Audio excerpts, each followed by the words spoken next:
सनातन धर्म नाम का कोई धर्म नहीं है, बल्कि धर्म सनातन होता है। जो वस्तु का स्वभाव है, जिसको हम अहिंसा कहते हैं, जो आत्मा का स्वभाव है, वो वास्तव में सनातन धर्म कहलाता है। अभी हमारे सभी वरिष्ठ विद्वत जनों ने बहुत अच्छे विचार रखे, काफी कुछ बातें स्पष्ट हो चुकी हैं। सब समस्या आजकल हिंदू शब्द को लेकर होती है, क्योंकि हिंदू शब्द की व्याख्याएं समय समय पर अलग अलग तरह से की जाती रही हैं, काफी उसके प्रमाण भी मिलते हैं। हम हिंदू धर्म कहते हैं, लेकिन प्राचीन काल में इस नाम से धर्म नहीं चलता था, बल्कि धर्म होते थे शैव धर्म है, वैष्णव धर्म है, जैन धर्म है, बौद्ध धर्म है, और भी कई धर्म भारत में चलते आए। मुझे ऐसा लगता है उनका समुच्चय, माने हिंदू धर्म का अर्थ है कई धर्मों का समुच्चय, कई धर्मों का समूह, वो हिंदू धर्म कहलाता है। लेकिन रूढ़िवशात हम वैदिक धर्म को ही हिंदू धर्म कहते हैं, ऐसा रूढ़ी से प्रसिद्ध हो गया है।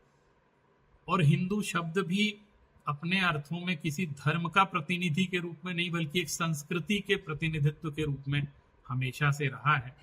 चाहे हिंदुस्तान नाम हो, चाहे हिंदू नाम हो, चाहे हिंदी भाषा नाम हो, ये सब जो सिंधु सभ्यता के किनारे से जो संस्कृतियां विकसित हुई हैं, वो स को जो ह बोलते थे, उन्होंने सिंधु को हिंदू कहकर जो विदेशी लोगों ने नामकरण किया, और उस कारण से इस तरह के नाम आए हैं।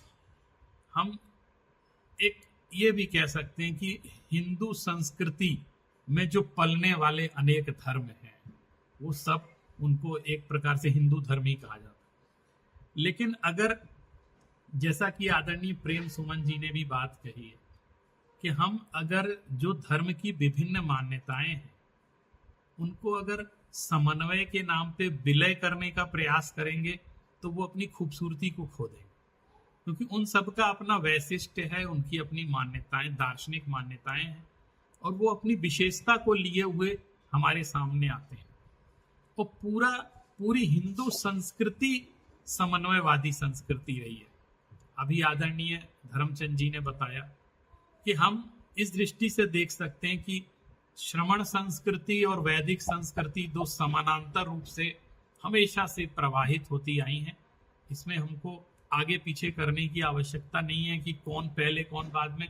मुझे लगता है दोनों समानांतर रूप से चल रही थी। एक संस्कृति निवृत्ति को मुख्यता प्रदान करती थी, और एक संस्कृति प्रवृत्ति को मुख्यता प्रदान करती, और संसार में दोनों के समन्वय की आवश्यकता है। निवृत्ति भी जरूरी है और प्रवृत्ति भी जरूरी है। और एक संस्कृति ने प्रवृत्ति को प्रधानता दे दी और एक संस्कृति ने निवृत्ति को प्रधानता दे दी, और दोनों ही संस्कृतियों ने एक दूसरे के साथ काफी कुछ आदान प्रदान भी किया, एक दूसरे से सीखा, एक दूसरे को सिखाया। जब हम साथ में रहते हैं तो सांस्कृतिक आदान प्रदान भी हुआ करते हैं।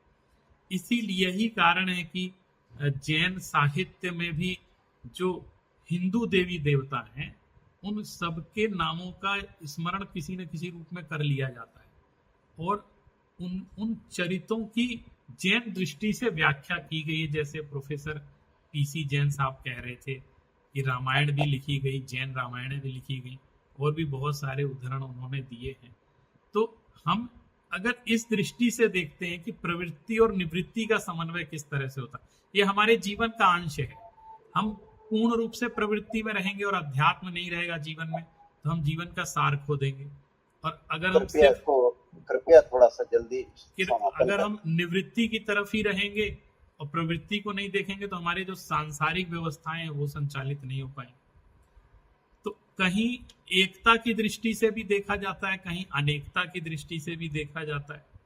अगर जैन परंपरा अप्पा सो परमप्पा कहती है, तो वेदांत जो है अहम ब्रह्मास्मि ऐसा कह के उद्घोष करता है। जैन परंपरा में भी जो अनेकांतवाद का दृष्टिकोण रहा है, उसने विभिन्न दृष्टियों से सत्य, हर पहलू से सत्य का दर्शन करने का प्रयास किया, और उस दृष्टि को लगभग सभी ने अपनाया भी है, किसी न किसी अन्य नामों से।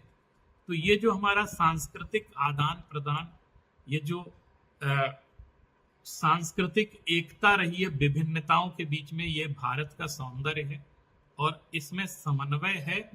लेकिन इस समन्वय के दृष्टि में कहीं विलय की गंध नहीं आनी चाहिए, नहीं तो वो अपनी खूबसूरती खो देगी। ये जैन संस्कृति की भी विशेषता रही है और हिंदू संस्कृति की भी विशेषता रही है। आपने मुझे बोलने का अवसर प्रदान किया, इसके लिए आपको सभी को बहुत बहुत धन्यवाद। अनेकांत जी का बहुत बहुत आभार।